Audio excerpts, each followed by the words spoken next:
What's the nicest thing a stranger has done for you? My dog died a few weeks ago, and I'm pretty much okay, but it hits me every once in a while that he's just gone. Last week I was in the Taco Bell drive-thru, and I got a wave of nostalgia and sadness. He loved little pieces of Taco Bell meat, but all this Taco Bell meat was just going to be mine. I started crying, and when I got to the payment window the woman looks at me and says, "Baby, that's sadness. Wow, how many sauces you want? I got the sauce for you, honey." She gave me an entire bag of various sauces. I know TB employees can get in trouble for that, and it meant so much to me. One day when I was young and just started driving, I was really pushing it with my gas tank. Foolishly thought I could drop a friend off downtown and get back when the tank was at E. All of a sudden as I'm pulling into the gas station, my car starts beeping and my dash is blinking. I was so close, yet so far. I realize that now I have to push my car the rest of the way, which thankfully was only about 200 feet. Out of the blue, as I'm struggling to get my car going, a car speeds over and parks. This complete stranger sprints out of his car and immediately gets behind my car with me and helps me push with all his strength. He says it takes a little bit of force to get it rolling, but once it's rolling, it gets easier. Random guy helped me guide my car all the way to the pump. I offer to pay for his gas, but he assures me he's all good, and he gets back in his car and drives away. The fact that a stranger would take the time and energy out of their day to help a dumb kid push his car really left an impact on me to pay things forward. This reminded me of the time when I had just gotten my first car. I didn't know it at the time, but it had a bad clamp on the fuel line and regularly would come loose, causing instant engine failure. The first time it happened I was literally in the middle of an intersection making a left-hand turn while it was rush hour. I'm 16F and my car is a rock in the middle of this intersection. So of course I'm slamming my foot down on the gas thinking that will make it go. It managed to creep along just enough that I got through the light and landed in the far right lane, where I proceeded to stir and cry out of fear and embarrassment. Suddenly a man appears at my window telling me to put it in neutral, and he then pushes my car up an inclined entrance to the mall parking lot. I was so shocked and embarrassed I barely squeaked out a thank you.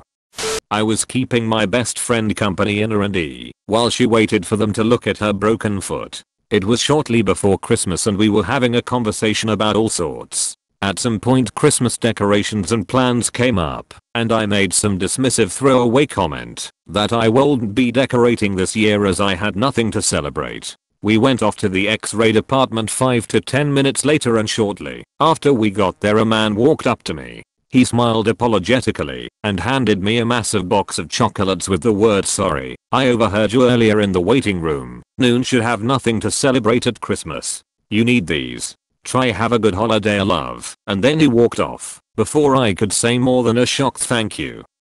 When my son was 3, I was insanely poor. I could barely afford food. I put some Christmas gifts on layaway for him and was slowly paying it down. I had my last $100 left on it before it was paid off. It was my food money for the next month, but damn it, I was going to give my kid a good Christmas, even if it meant I was not going to eat. When I went to pay it off, my total was under $1.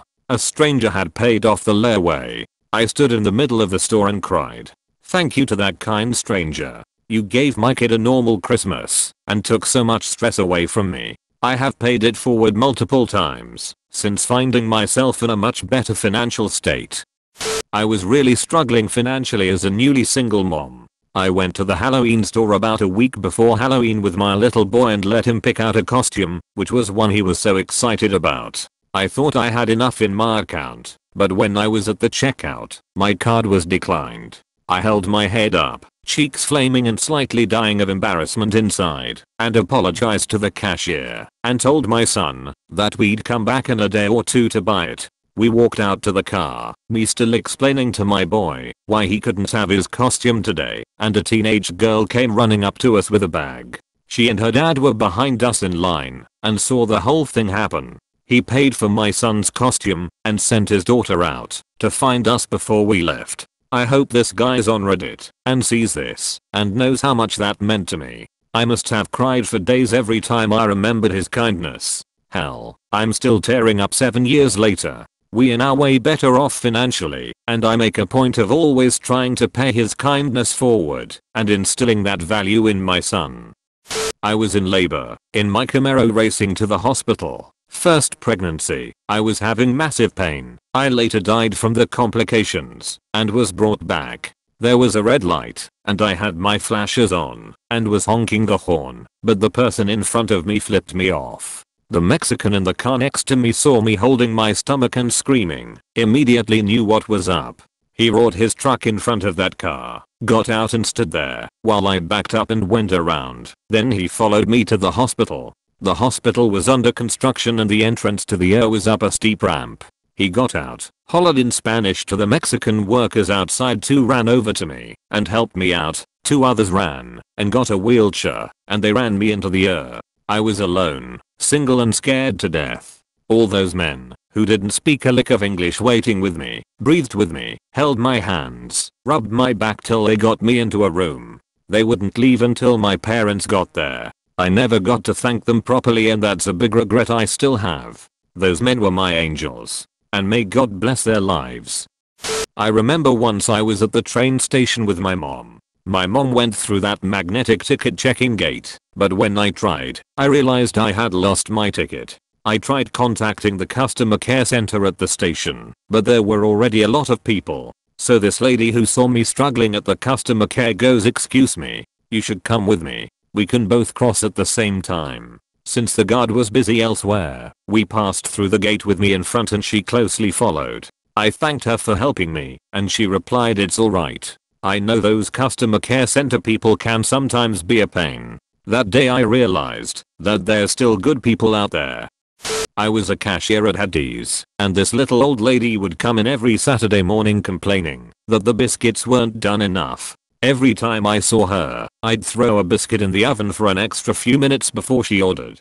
The other cashiers would roll their eyes at her and give her a hard time about it. I didn't know who she was, but one day she comes in and hands me a number to call. She apparently knew the owner of the biggest factory in town and had him guarantee me a well-paying job. I moved away shortly after, but would write once in a while. I got a letter from her son a few years after I moved asking me to be a pallbearer at her funeral. Apparently, she talked about me all the time and kept all the letters I wrote her. I regret not writing more and putting off visiting her. She definitely changed my life, giving me an opportunity to overcome a circumstance that I'd not have been able to get through without that better job.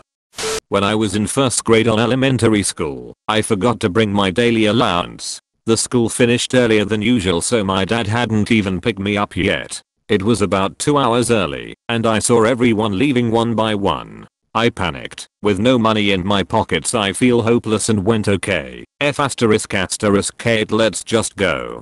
I decided to get home by walking. I was very tiny as a girl and get exhausted easily, so the thought of getting home by walking just doesn't add up.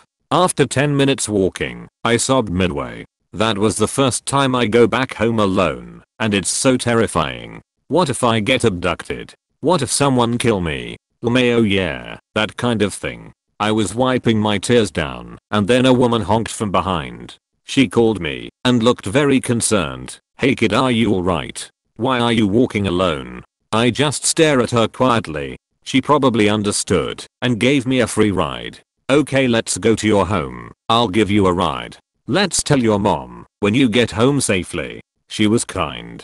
I still remember that kind woman until today. If it weren't her, maybe I couldn't stand the heat and black out on my way home. It was such a pain in the $$ experience. Just this week my car spun out into the ditch. I was on a highways and absolutely terrified. I called my dad, and he came out to help me. As soon as people noticed that there was a person in the car, about 3 people pulled over to help us get me out. Even though the conditions were unsafe, icy roads. Also once I was on a flight, and I had to put my bag in overhead compartments. I got really nervous, because by the time I had boarded there was only a spot left at the very back of the plane and my seat was in the middle. The entire plane ride I was nervous about it. About halfway through the flight the man beside me asks me if I'm okay, and we start talking. He was actually a pilot and a really nice guy. Anyways, I forgot about my problem until we started to land, which is when I got really nervous and fidgety. Finally the time came to get off the plane, and I explained to the guy that my bag was so far, and it was my first flight alone. What do I do? He kindly asked all of the people to pass my bag down to me, which they all did. They just passed it over their heads until it was given back to me. The pilot then thanked me because I reminded me of his daughters. He made flying alone for the first time a hell of a lot better for a young 15-year-old me.